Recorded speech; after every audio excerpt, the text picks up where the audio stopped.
Geoffrey Howe had two of the worst nicknames in the history of politics. An enemy once remarked that being attacked by Howe was like being ravaged by a dead sheep, so people called him the Dead Sheep. They also called him Mogadon Man, after a common sleep aid. Howe was considered the most boring man in British politics, a truly dreadful public speaker who could really put an audience to sleep. But on the 13th of November 1990, the human Ambien stood in front of a packed House of Commons and delivered a speech that woke everyone up. To this day, Howe's speech is considered one of, if not the greatest speech in the history of Parliament. Howe had served the Prime Minister Margaret Thatcher loyally for over a decade. Now, in an 18-minute address, while she sat mere feet away from him, the sheep ripped the lioness to pieces. He provoked laughter, applause, and cheers as he denounced her leadership point by point. The pained look on Margaret Thatcher's face tells the whole story. She knew what was coming. 9 days later, Britain's longest-serving modern Prime Minister announced her resignation. Thatcher had been in power for 11 years, 208 days. Foreign leaders from the Kremlin to the White House were stunned by her fall. She had seemed invincible.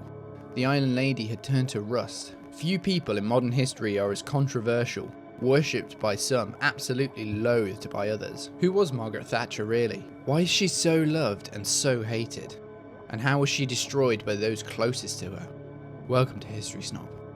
Born Margaret Hilda Roberts on the 13th of October 1925, Thatcher spent her childhood in Grantham, a small market town. Her father Alfred owned a small grocery store, and the family lived above the shop. The living conditions were far from luxurious. There was no running water or central heating, and the family had to make do with an outdoor toilet. These humble beginnings forced young Margaret to develop resilience and resourcefulness from an early age.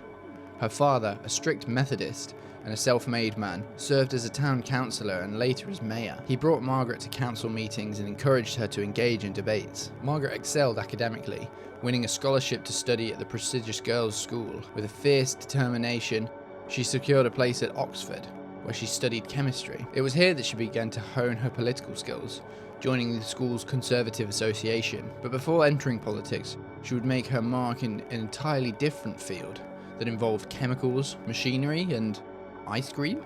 Thatcher graduated from Oxford in 1947 and began her career as a chemist. She worked for J. Lyons & Co., a company known for its food products. This has led to one of the strangest and most persistent claims about Margaret Thatcher, that she invented soft-serve ice cream. There's no proof that she did. Bizarrely, that claim actually originated with her left-wing critics later on. They associated Thatcher with soft serve because it has more air in it than regular ice cream, making it cheaper to produce and more profitable. Basically a write-off. But the image of the Iron Lady making ice cream has stuck and, pun intended, softened her image. In 1951, Margaret married Dennis Thatcher, a wealthy businessman who provided her with financial stability and supported her ambitions. Dennis was a source of both support and occasional embarrassment for his wife. His penchant for off-colour jokes and his reputation as a bumbling character made him a target of satire. Throughout his wife's years in power, Dennis was regularly mocked in a segment called Dear Bill in the magazine Private Eye. The feature took the form of the fictitious letters written by Dennis to a friend. The letters depict Dennis as a rich, lazy, gin-soaked golf addict who lives in fear of his angering wife, whom he refers to as the boss. Both Margaret and Dennis were portrayed in the 1981 James Bond film For Your Eyes Only.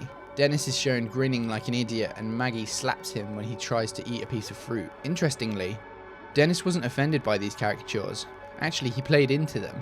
He was worried people would assume he was secretly controlling his wife and much preferred to be seen as a simpleton. Behind the scenes, he was a steadfast partner, helping Margaret raise their twins Carol and Mark. Speaking of Mark, his later life as an international playboy and financial criminal would also become the source of scandal and embarrassment for the Thatcher family. His most infamous scandal, among others, came in 2004 when he was arrested in South Africa for allegedly financing a failed coup attempt in the Equatorial New Guinea. He pleaded guilty to unwittingly funding the plot and received a suspended sentence, along with the nickname Maggie's Problem Child. Despite his crooked dealings, he was always his mother's favourite. Despite her career as a chemist, politics was Margaret Thatcher's passion. In 1950, at just 24, she became the youngest female candidate in the general election, running for the Conservatives. Though she lost, she remained undeterred, running again in 1951. She never had a chance of winning her first two tries, but failure only fueled her determination. She proved herself to be a powerful and confident speaker. In 1959, her persistence paid off and she was elected to Parliament for the first time. Her early political career was marked by calculated moves and strategic alliances as she steadily climbed the ranks. But her rise was not without controversy, and she would soon make herself a household name for all the wrong reasons. In 1970, Margaret was appointed Secretary of State for Education and Science. This is where she earned her first nickname. By cutting free milk for school children aged 7 to 11, she sparked national outrage. The press dubbed her Mrs. Thatcher Milk Snatcher, a title she would never quite shake. Oh, that's another pun. Milkshake? That one's unintended.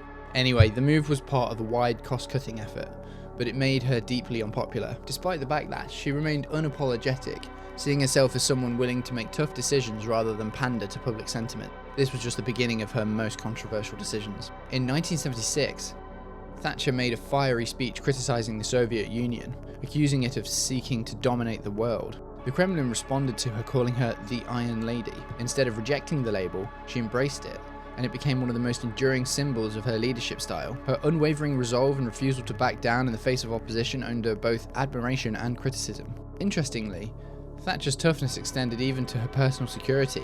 During a visit to Japan, she was offered a team of 20 female karate-chopping bodyguards. Seriously, Thatcher responded by asking if the other guests were offered the same detail.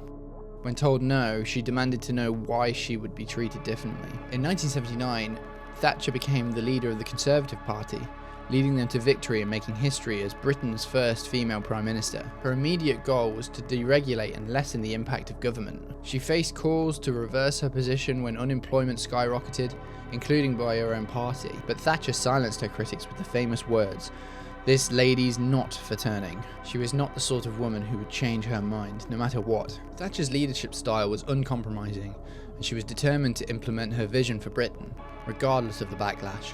The policies she enacted while in office reshaped the nation, and believe me, they would come to shape her place in history and lead to a Britain more divided than ever before. Thatcher's Housing Act of 1980 allowed council house tenants, that is, people in public housing, to buy their properties, increasing home ownership. However, it also led to rising homelessness and higher rents. Her economic policies, known as Thatcherism, emphasized deregulation, privatization, and reducing the power of trade unions. While these measures revitalized certain sections of the economy, they also increased inequality and left many working-class communities struggling. But her most significant and divisive battle was yet to come, a clash with one of the most powerful unions in the country that would define her legacy. Thatcher's most significant and divisive domestic battle was her war with the coal miners. The National Union of Mine Workers, or NUM, led by Arthur Scargill, was one of the most powerful unions in the country, and its members had successfully challenged past governments. But Thatcher, determined to curb union power and modernise Britain's economy, set out to break them. In 1984, the Conservative government announced the closure of 20 coal mines, a move that would put thousands of miners out of work. The response was swift and fierce. The miners went on strike, launching one of the most bitter and violent disputes in British history. The strike lasted for a full year, causing economic hardship for mining communities, leading to police clashes, mass arrests, and widespread suffering. The government refused to back down. Thatcher painted the striking miners as the enemy within, a phrase that further fueled resentment. The strike collapsed in 1985, with the miners returning to work without securing their demands. Their defeat signalled the end of union dominance in Britain and led to the closure of most of the nation's coal mines over the next 2 decades. The long-term effects of Thatcher's victory over the miners were profound. While some argue she helped modernise the economy by shifting away from outdated industries, others see it as an act of destruction that crippled working-class communities for generations, leaving scars visible to this day all over the UK. The mining towns that once thrived fell into economic ruin, and unemployment soared. The question still divides the British as a people. Was Thatcher a bold reformer or a ruthless destroyer of livelihoods? The debate continues to this day. But how did this victory and the controversies that followed ultimately lead to her downfall? Margaret Thatcher had survived countless battles, but by 1990 her greatest threat came from within her own party. After over a decade in power, she had become a political liability, stubbornly pushing policies that alienated both the public and her colleagues. Thatcher's downfall was years in the making. Her decision to introduce the poll tax was met with national outrage. culminating in the violent poll tax riots of 1990. The tax disproportionately affected low-income households, and images of burning cars and riot police in Trafalgar Square symbolised her waning authority. Her hardline stance on Europe also alienated senior conservatives. In her infamous "No, no, no" speech, she openly rejected deeper European integration, shocking even her friends. Meanwhile, Britain was slipping into a recession, with inflation rising and interest rates adding to her growing unpopularity. Perhaps most damaging was her alienation of key ministers. Nigel Lawson, her Chancellor, had resigned in 1989, and by 1990, Geoffrey Howe, her longest-serving cabinet member, had had enough. On November 13, 1990, Howe resigned and delivered a speech that was quiet, calm, and politically fatal, comparing Thatcher to a cricket captain who breaks the bats of her own team before they step onto the field. He accused her of sabotaging her colleagues and making government impossible. The effect was immediate. Tory MPs sat in stunned silence, and Thatcher, watching from the sidelines, knew she was in serious trouble. Days later, Michael Heseltine launched a leadership challenge against her. Although Thatcher won the first ballot, she fell short of securing outright victory. She expected her cabinet's support, but one by one, her ministers told her that it was time to go. Realising the battle was lost, she announced her resignation on November 22nd, 1990. She left 10 Downing Street for the last time, teary-eyed but composed, waving to the cameras as she was driven away, an astonishing contrast to the unshakable figure she had once been.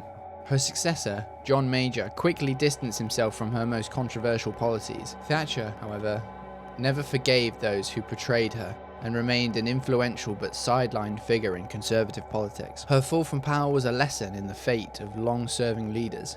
Even the strongest can be brought down by those they once trusted. Her political career ended, but the debate over her legacy, that would never fade. After leaving office, Thatcher penned memoirs detailing her time in power. She passed away in 2013, dividing public opinion even in death. While some mourned the loss of a strong leader, many openly celebrated. However, in the Falkland Islands, she remains a hero. To this day, January 10th is celebrated as Margaret Thatcher Day, commemorating her role in the 1982 Falklands War, which solidified her reputation as a decisive and resolute leader. Her legacy is one of fierce determination, unwavering beliefs, and undeniable impact. But how will history ultimately judge her? As a transformative leader, or a polarizing figure? Thank you for watching History Snob. Make sure to do the usual likes, subscribes, and bell hitting if you enjoyed this and want more similar deep dives into history's most interesting and scandalous figures. Until next time, this is History Snob, signing off.